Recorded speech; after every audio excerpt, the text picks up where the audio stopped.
Cinquième arme, le casque du salut.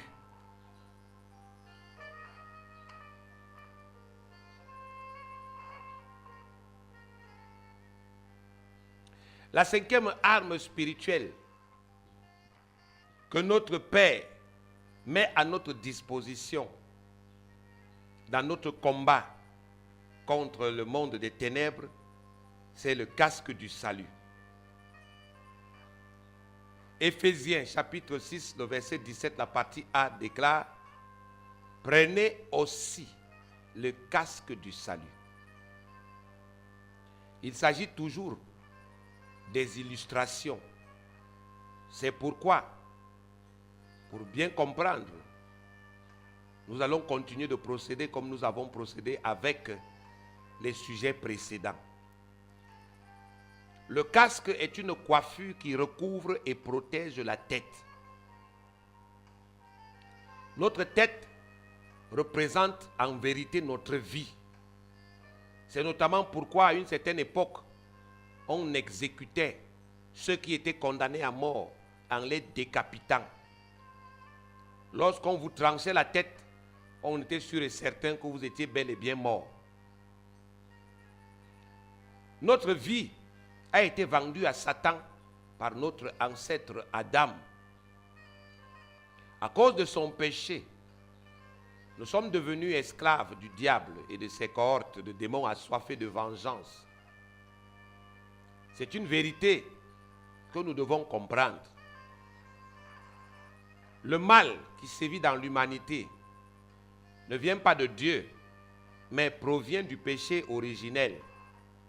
C'est la désobéissance d'Adam qui a conféré à Satan des droits légaux sur l'homme et sur le monde que Dieu a créé.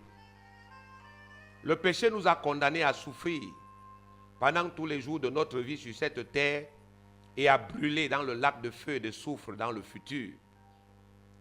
Mais Dieu, qui nous aime d'un amour incommensurable, nous a gratuitement sauvés de cet esclavage et de cette condamnation par le sacrifice de son Fils unique, le Seigneur Jésus-Christ.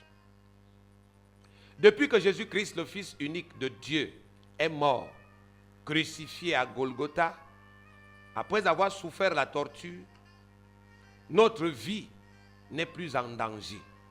Notre vie a cessé d'être en danger depuis que Jésus-Christ est mort, crucifié à Golgotha.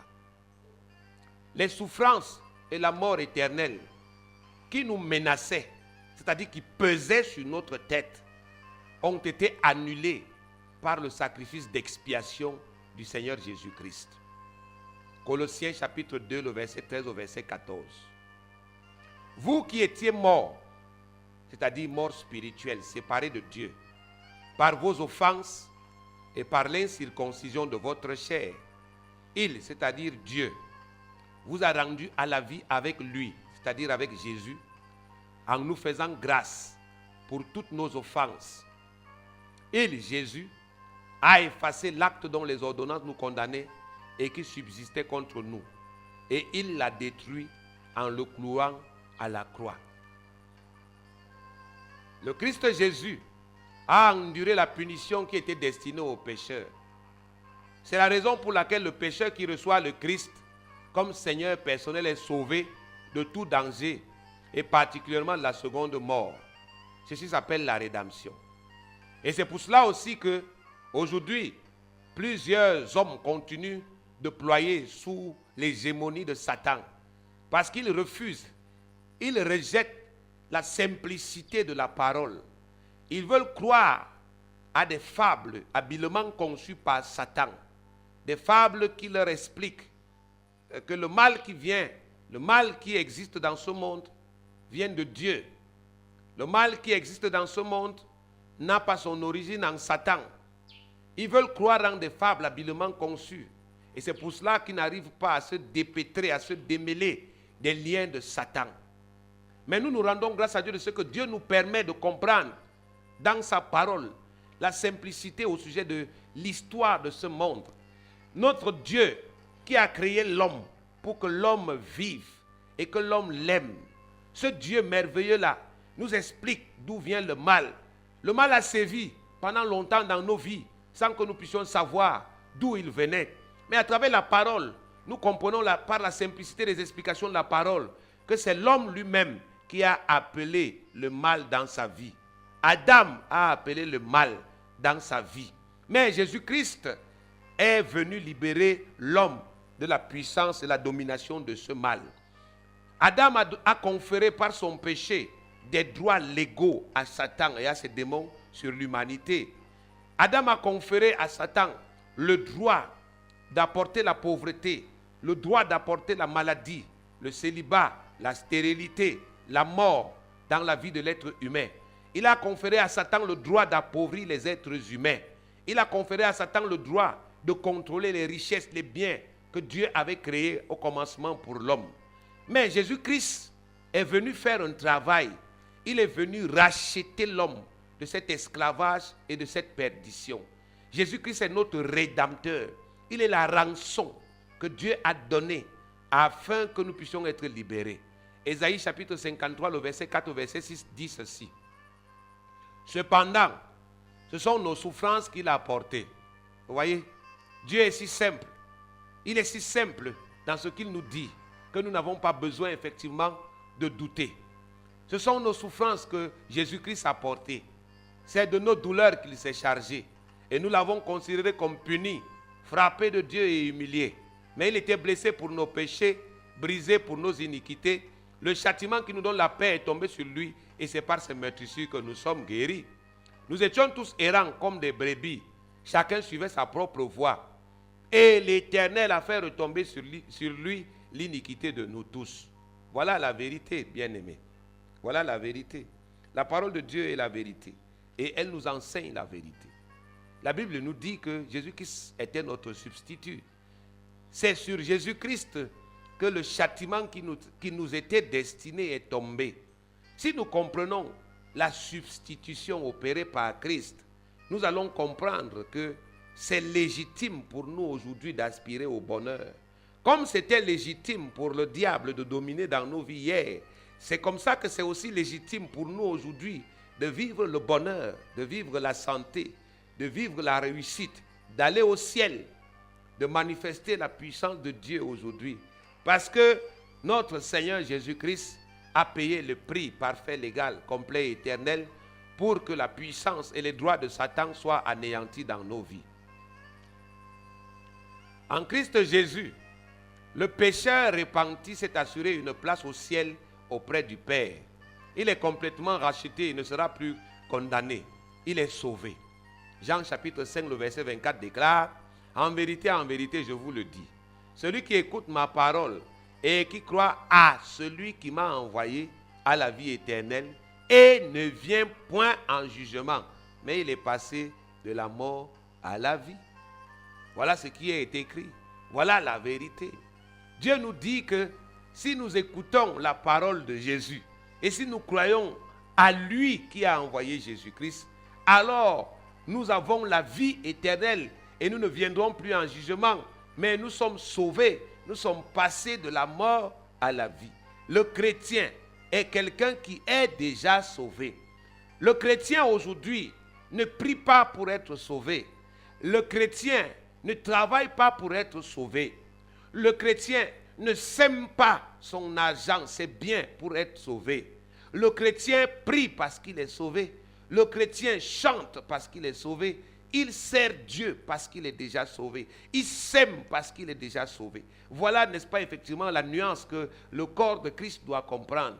Parce que plusieurs enfants de Dieu continuent de vivre comme si leur salut dépendait des œuvres qu'ils sont en train de faire. Plusieurs enfants de Dieu aujourd'hui vont à l'église parce qu'ils pensent que c'est parce qu'ils s'en vont à l'église qu'ils seront sauvés. Or, la Bible dit que le salut est un don gratuit de Dieu en Christ. Celui qui a le Christ a la vie. Celui qui n'a pas le Christ n'a pas la vie. Si vous avez cru en Christ, si l'évangile de Christ, l'évangile de votre salut en Christ vous a été prêché, et si vous avez écouté cette parole, si vous avez accepté que cette parole est vraie, si vous avez reçu le Christ selon Romains chapitre 10, le verset 9 qui déclare, si tu confesses de ta bouche le Seigneur Jésus, et si tu crois dans ton cœur que Dieu l'a ressuscité des morts, tu seras sauvé. Si vous avez déclaré avec votre propre bouche, Jésus, tu es le Seigneur de ma vie. Je crois dans mon cœur que Dieu t'a ressuscité des morts. J'ai entendu la parole, je le crois et je t'accepte dans ma vie. Si vous l'avez fait, alors Dieu dit que vous êtes sauvés. Vous êtes passé de la mort à la vie. Vous êtes gratuitement sauvés. Vous n'avez pas besoin de payer un prix pour ça. Mais maintenant que vous êtes sauvés, vous pouvez donc commencer à vivre pour celui qui vous a sauvé. Voilà la nuance. Donc nous, enfants de Dieu, aujourd'hui, nous travaillons non pas pour être sauvés, mais nous travaillons effectivement parce que nous sommes sauvés. Nous chantons, nous louons Dieu, non pas parce que nous voulons être sauvés, mais parce que nous sommes déjà sauvés. Dieu voudrait nous dire ici que nous devons bâtir dans notre cœur la certitude de notre salut. Nous devons rejeter les enseignements, les raisonnements, les idées selon lesquelles il est possible encore pour nous qui avons cru en Christ et qui avons été sauvés gratuitement, pour nous qui avons été justifiés par le sang de Christ, d'être conduits en enfer. Dieu a vu que nous étions en train d'aller en enfer et il a envoyé son Fils afin de nous détourner de l'enfer. Maintenant que nous lui appartenons, nous ne serons plus jamais condamnés. Voilà la grande vérité qui est exprimée ici. Romains chapitre 8, le verset 1. Il n'y a donc maintenant aucune condamnation pour ceux qui sont en Jésus-Christ, bien-aimés. Nous ne pouvons pas discuter avec la parole de Dieu. Il y a des courants de pensée dans le monde chrétien qui enseignent aux croyants que s'ils commettent des péchés, ils vont perdre le salut. Ceci est une contrefaçon de Satan qui voudrait empêcher les chrétiens de pouvoir jouir pleinement du salut qui leur a été donné. Satan cherche toujours à frustrer les enfants de Dieu. La Bible dit que si nous péchons, Dieu est fidèle et juste pour nous pardonner lorsque nous confessons nos péchés.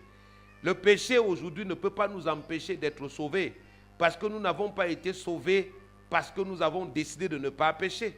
Ce n'est pas parce que nous avons confessé nos péchés que nous sommes sauvés. C'est parce que nous avons cru en celui qui a effacé nos péchés. Donc le salut est non pas un mérite, mais c'est un don, une grâce. Et Dieu dit qu'il ne se répand pas de ces dons. Il dit qu'il ne regrette pas de nous sauver. À aucun moment Dieu ne regrette de m'avoir sauvé. Peut-être qu'aujourd'hui pourrais-je être imparfait parce que je suis humain. Mais Dieu ne regrettera jamais. Il n'existe aucun fils de Dieu qui ne pêche point. L'apôtre Paul a péché, l'apôtre Pierre a péché. Seul Jésus n'a jamais commis de péché. Il a été tenté en toutes choses, mais il n'a jamais péché. C'est pourquoi il peut justifier le pécheur. Nous devons rejeter ces faux enseignements par lesquels Satan veut nous frustrer. Satan veut nous enlever le plaisir, la joie que procure le salut. Si nous avons dans notre cœur la crainte de perdre notre salut, si nous commettons un péché, cela veut dire que nous n'allons pas être dans la joie. Nous n'allons pas expérimenter la grandeur de la joie que procure le salut. Oui, David a dit, heureux l'homme dont les péchés sont pardonnés. Bien-aimé, David n'a pas vécu l'époque de Christ. Nous, si. Nous, aujourd'hui, nous vivons cela.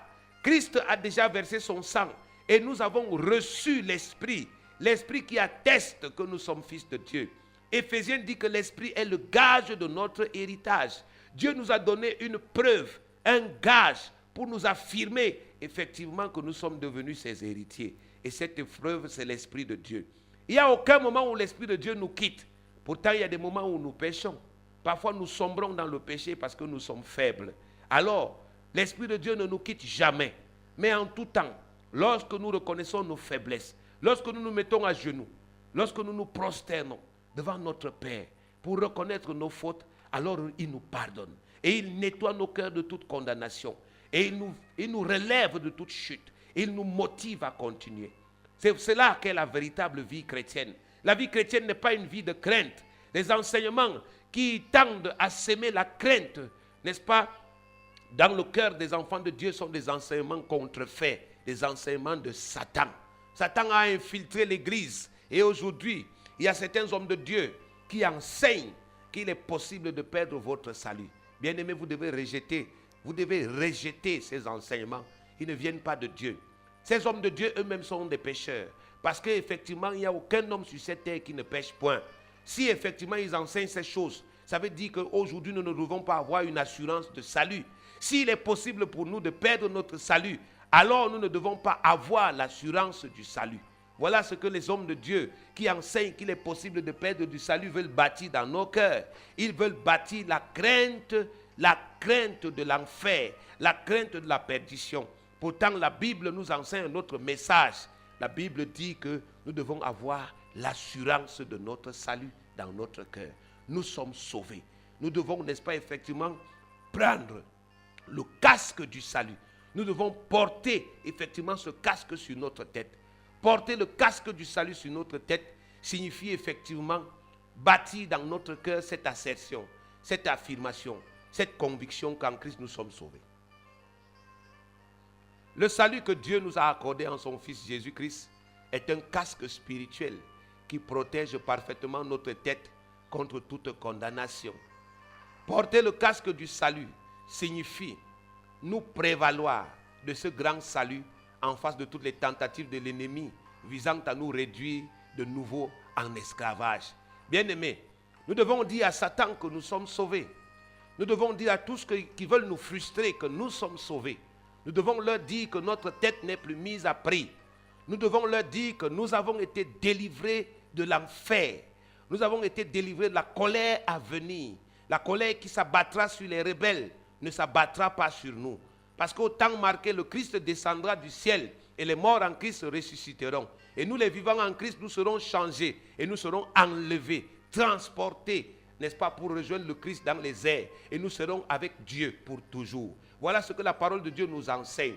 C'est pourquoi aujourd'hui, Dieu nous demande de nous prévaloir de ce salut. Il dit portez le casque du salut. Il dit prévalez-vous de ce salut que je vous ai donné. Répondez à Satan et à tous ceux qui veulent vous frustrer, tous ceux qui veulent s'aimer la peur de l'avenir, la peur de l'enfer dans votre cœur. Répondez-leur que vous connaissez en quoi consiste votre avenir. Votre avenir, c'est le ciel. Quand Christ, votre vie paraîtra, vous paraîtrez aussi avec lui en ce temps-là.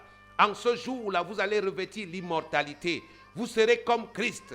Telle est ce que la destinée glorieuse à laquelle le Père Céleste nous a appelés. C'est pourquoi nous ne devons pas permettre que quelqu'un nous frustre. Nous devons nous prévaloir de ce salut. Nous devons nous prévaloir de ce salut en face de toutes les tentatives de Satan de nous réduire à l'esclavage. Galates chapitre 5, le verset 1. C'est pour la liberté que Christ nous a affranchis. Demeurez donc fermes et ne vous laissez pas mettre de nouveau sous le joug de la servitude. Voilà ce que le Seigneur nous demande. C'est pour la liberté que le Christ nous a sauvés. Il nous a libérés. Demeurez donc fermes, bien-aimés. Ne laissez personne vous mettre de nouveau sous le joug de l'esclavage. Ne laissez personne semer dans votre cœur la pensée que peut-être que vous irez en enfer. Non, ne laissez personne semer dans votre cœur cette pensée mauvaise, malsaine, qui dénie, qui nie l'amour de Dieu, qui nie la rémission de nos péchés, qui nie l'efficacité du sang de Christ. Le sang a coulé pour effacer nos péchés, pour nous délivrer de la condamnation. Aujourd'hui, nous avons cru en Christ et nous nous efforçons chaque jour de marcher, n'est-ce pas, dans la sanctification et dans la pureté.